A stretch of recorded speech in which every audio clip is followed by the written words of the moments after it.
Our guest speaker tonight has actually made quite a few of our meetings in spite of all the legislative schedule and work going on. But Holly Stover, Representative Holly Stover, House District 89, is representing with probably some pretty unique experience, at least within Lincoln County, around different healthcare issues and challenges. And we'll be focusing primarily tonight in the area of dental care and how that relates to other health fields and available programs. So while that's going on, we will soon have some information up to share on the screen. Kelly's preparing as well about some of the bills that Holly will get into shortly. So Holly, welcome. It's great to see you back, and just unmute yourself and we'll get started. Thank you. Gotcha. Thank you. Thank you. I'll stick with this view for me. Hi, everyone. It's great to see you. It's always good to be with friends. And the session is on full speed, as you can well imagine. And we're doing it a lot by Zoom. We go back in on the 28th, where we will vote again on a very large slate of bills. It will not be like last time, I hope, but we did get a budget passed in probably not the way that anybody wanted in a partisan only budget, but we did it. So tonight we're going to talk about healthcare, and we're going to start with oral health. And as most of you know, some of you know, I work for Lincoln County Dental. And strangely, we think we're a very awesome county, and we have a lot of services, but what we never had was a low-income dental clinic. We did have one that was a volunteer dentist-driven dental clinic in Damascotta, that in 2016, there was a catastrophic flood, of course, over July 4th weekend, because you're going to have a flood, have it on a 3-day weekend. And the water was brackish up in the area where it was, and there was a lot of damage. And there was no insurance coverage provided for that damage. So we put what we had that was salvageable in storage, and they hired me, and I worked on grant writing. And here we are 4 years later. We purchased the former Wiscasset Dental Building, and we are running a practice. We take Maine care, and we are the only Maine care accepting dental practice in Lincoln County. And we also work on a sliding fee scale to make it affordable for everybody. But I'll back up a little bit and talk about the issues around oral health in this state. And it's a good preface to these bills. So oral health is the most under-recognized health condition that we have in this state and in this country. There's not a lot of people don't understand that what goes on in your mouth is really going on in your entire body. And any infection or infection that you have in your mouth is traveling. You can't traveling throughout your bloodstream, and you cannot have, for instance, hip replacement or knee replacement or back surgery, any surgery, until you take care of that infection, because it is incredibly dangerous. But how did we get here? And we got here because under the state Medicaid program, up until 1976, which was a really long time ago, there was an adult benefit included in the Medicaid program for the state of Maine. How that happens is the state builds it into what's called the state plan. So the state plan includes everything that the state of Maine says they're going to cover under Medicaid. And in 1976, they took it out and said they would provide that children's benefit, but not that adult benefit. So since then, we have adults who have had no or very little access to dentistry if they couldn't afford it. And in my opinion, I believe that comprehensive dentistry should be available to everybody from the time they have their first tooth until they're no longer here, because it is a health disparity. It is a significant health disparity. It is also a social determinant of health.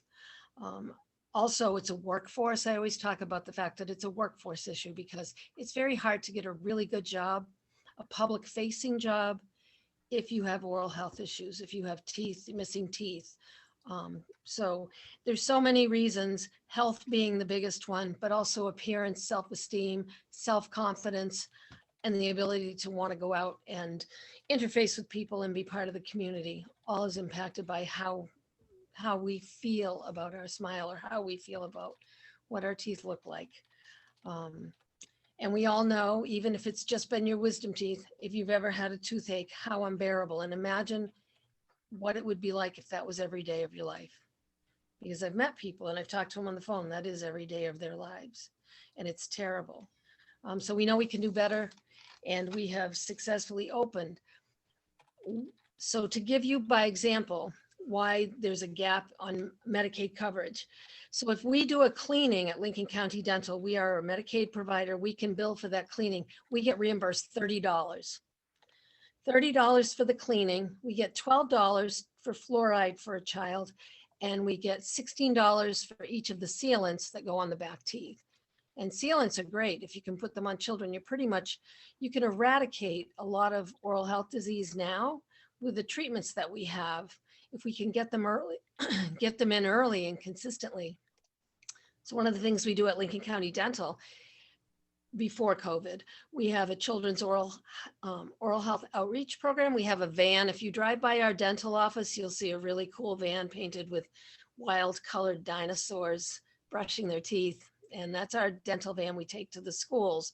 And we have a hygienist who actually goes out and she does cleaning, sealants, fluoride treatments, and referrals. And we used to have to refer to community dentists, and now we can refer straight to the clinic, which is exciting. Once COVID, probably next year during the school year, we can hopefully get back to some of the schools. But some of the children that she was seeing are actually coming to see her there. Since we opened, I can tell you we've been incredibly busy, and we're booked out 5 weeks. We're fully booked into 5 weeks ahead. So that shows that we are certainly meeting an unmet need. And prior to opening, that unmet need was in the state of Maine and in this county was provided by emergency rooms all over the state. And prior to Medicaid expansion, if you remember, we went through a 7-year period where single childless adults were not allowed to have Medicaid as a health insurance program. And that became uncompensated care. Not only did they not have access to insurance, they did not have access to dental, and they used the emergency room for that treatment source, and it became uncompensated care that built up over time. And now we have a better way to treat it. It's not a great way to treat an infection to just get antibiotics and go home. So we actually have treatment available. I'm pretty proud of that. So we have had in the 129th, which was the previous session, we had dental bills. We had a Representative Drew Gatine had a bill, which is a comprehensive dental benefit in the 129th. That was LD 1955. And it went really well. I'm on the Health and Human Services Committee. It made it out of committee. I believe it was unanimous. I can't remember that completely, but the problem was we adjourned in March, on March 17th. We adjourned and that bill had passed out of committee and would have been heard. But because we did not reconvene or hear that bill, it died. Remember, we couldn't go back in August because we couldn't get the Republicans to vote to go back in. So that was one of the many bills. And I really feel as though last year could have been the year that we passed it, but we didn't because of those reasons. And so this time we've had several dental bills introduced, and the ones I'll focus on tonight, there are 3 that are very similar, and they're also very similar to what was the bill the previous session. And we have LD 62, LD 72, and LD 996. And just briefly, all 3 of these bills introduce a comprehensive adult benefit. When I say comprehensive, it includes everything from x-ray and cleaning to a treatment plan, and then restorative care. So restorative care can include fillings, composites, can include a crown, can include dentures or partial for those, so that we can actually do the restorative work to someone's mouth, which is incredible if you're a person who has been denied access to that. Under this benefit, if we can pass one of these bills, we will be able to do that. And the second part of that is all of the bills are calling for a public education strategy so that Maine Care members all over the state actually know they have access to this benefit that they've been denied for so long. And when I say denied, it's people who are, once you turn 18, actually it's 21 if you're still in school, but once you're 18, you're pretty much out of that child benefit and you're in the adult world and it ends. And so this requests that there be one of the bills wants to have a 5-year report on cost and savings. Another one wants to have a stakeholder group work with the Department of Health and Human Services to do to create the design of what that benefit would look like. Like I talked about X-ray and exam and all these parts. Well, they would put all the parts. It would be a broad group of public health experts, dental experts, and they would put together what that's going to be for people. And then the one other thing was to, there's one bill, LD 72 wants to create a dental incentive benefit, sort of like in a managed care environment. You provide a cash incentive to the dentist.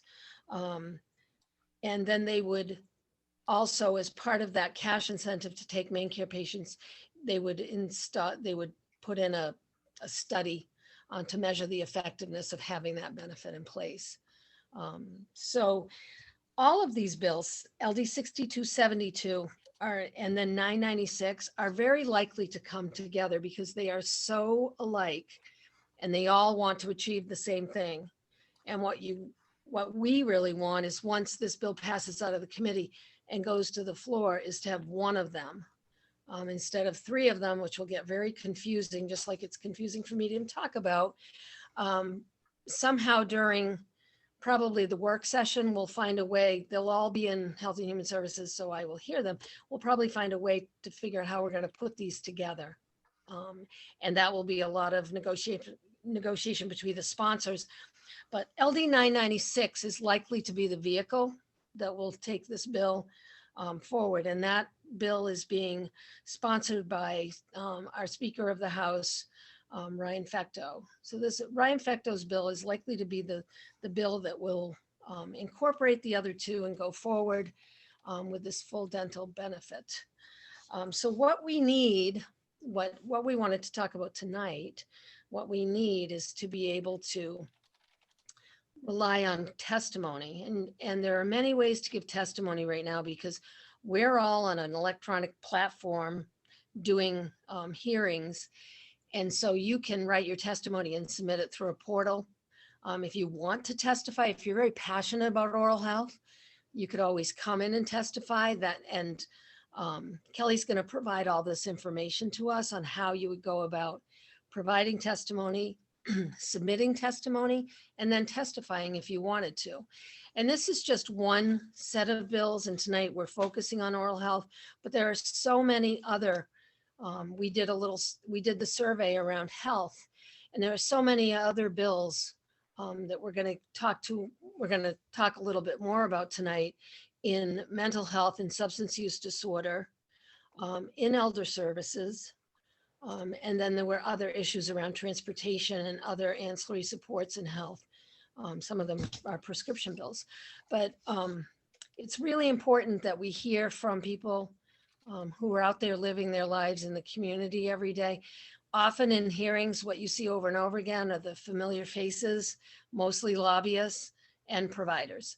And when somebody comes in and tells a personal story about something either that happened to them or happened to someone they care about, it's very compelling. Don't ever underestimate the power of your testimony. I'll share personally that I've been brought to tears by testimony of people who share their lived experience. And I can't think of a time I've been brought to tears from testimony from somebody who's there being paid as a professional, and not to criticize them. I'm just saying words mean so much more when they come from somebody who has lived that experience. I want you to really embrace that. And I don't know if Kelly's ready to share with us the information on testimony. Yep, I just dropped the link in the chat. I sent it to Chris so that Chris could share it on the screen if you want. And there he goes. My apologies, guys. I was getting my second dose today, yay, in Bangor, but I didn't get back until just now. This Google Doc, which we will follow up and send to all of you by email as well, includes links to the 3 bills that Holly has spoken about. It also includes a description here, a very plain language description with links out to sources for additional information. I wrote this for another group that I'm in, and I wrote it for LD 996, which is the bill Holly mentioned will probably be the one that ends up going forward for a vote by the full legislature. That one's being sponsored by Speaker of the House, Ryan Fectow, and it's the bill that Holly is a co-sponsor of. So there's information here. Rather than just reading it out, it really just reiterates the kinds of things that Holly mentioned. Hits very hard on the issue of how oral health affects people's ability to get a job. It affects downstream so many other health issues. It is the #1 reason that adults age 15 to 44 who don't have insurance go to the ER. It's for dental emergency. So there's a lot of links there. There's also a link to a very good fact sheet that was created by Maine Equal Justice, which is one of the advocacy organizations that's really leading the charge on this. I believe that they will probably be holding either a Zoom-based rally, or they might even do something in person. I'm not entirely sure about that. At some point before a vote would take place on the legislature, I'll certainly keep you guys, or Holly can keep you, we will keep you informed on that. But there are several actions you can take right now. Holly, did you want to talk about that, or would you like me just to offer? If you want to just go ahead and walk through Okay. your document. Okay, one of the first things you can do is to write a letter to the editor. If you or somebody you know would benefit from this, or if you have a story maybe from your past when you would have benefited from this years ago, even though now you might have dental coverage through another program, those kinds of stories are incredibly powerful. And that's what will sway any legislators who might be on the fence. But it does more than that. It actually gives legislators like Holly, we know Holly's going to vote for this bill. I guarantee you that Chloe will vote for this bill. Lydia will vote for this bill, you know, and so will Allison Hepler and Eloise Vitelli. They will all vote for these bills. The people that we have to be concerned about not voting, obviously, are the Republicans who represent some of our members. But we need to send letters to the editor to reach all of our legislators, even if they support them. We also need you to email your legislators and ask them to support this bill. Someone like Holly needs to be able to say to her Republican constituents who might not understand why she'd support this bill, here's a story from my constituent that my constituent shared the story with me, and this is why I'm supporting that bill. We need to give her that I don't want to say ammunition, I hate using that word, but we need to give her that step up. And we need to do that for Chloe. We need to do that for Lydia. We need to do that for Allison and for Eloise as well. So just because you know your legislators might support this bill or any bill, we always need to contact them. We have links here to pages on the Lincoln County Dems webpage that Autumn has created that list contact information for all of our legislators that serve various parts of Lincoln County. There's a link there to some tips on how to write an LTE, along with contact information for all the newspapers that service our area, including the state dailies, as well as our local papers. So the other big ask that we have will be submitting testimony. Holly mentioned there's lots of ways to do that. In past times, you would literally go to Augusta, you would stand in front of people, which can be very nerve-wracking. You don't have to do that now. You can do that from your home. You register to testify and you submit written testimony all on the same portal. The link is here, and it's very easy to use. If anyone has any problems with this whatsoever, I'm more than happy to answer any questions. People can contact me, reach out to me. I'm happy to walk you through it. It is so simple. But basically what would happen if you want to testify during the actual hearing, you will register in advance. The clerk will send you the information that includes a Zoom link, and you essentially wait for your name to be called. And I don't really know how to tell you how long to wait. It really does vary. They don't assign a time, I don't believe, right, Holly? They're not assigning times. It's like a first come, first serve, and they call your name when it's time for you to testify, right? And you have 3 minutes to provide your testimony, and it will be timed, but you're in the queue. So right. you'll get your turn.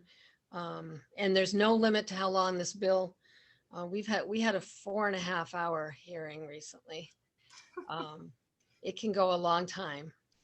I Right. had a couple of them last week, but they were in criminal justice, public safety, and judiciary, but they were long. So we'll be there till everybody's heard. That's the most important thing. Everybody counts. And it's also a good idea too, though, if you're writing your testimony, and you will be writing it so that you can read it, might as well go ahead and submit it electronically as well. When you submit it electronically through the same legislative portal, it's distributed automatically to every legislator who sits on that committee. It's included in the permanent record for this bill. It goes up on the bill's website. You can look at it later and show your friends. See, I did it. You can do it too. You know, it's just it's really easy to do it. I'm more than happy again to help you guys do this, to craft it. If you're writing a letter to the editor, chances are very likely your letter to the editor will serve as your testimony. You know, so if you can't testify during the hearing, you can submit it electronically. It's just really, really helpful. The more people who support this, the harder it is for legislators to justify voting against it. That's all I got. That is great. And again, if you're going to write that testimony and submit it on the portal, we do read them. I read them before a hearing. I go in and see who has provided testimony and what it says and why it means something to them. So it's important. And the other thing is, you know, back to oral health. Oral health is the #1 unmet need in this state. We have other needs that aren't being met, but this one is consistently the largest. And if we can get this comprehensive benefit, we can reduce pain and infection and suffering, and improve the quality of life, reduce that health disparity that I talked about earlier, through improving access to oral health services, which I think healthcare is a right, and this is part of that. Oral health care is a right for all people.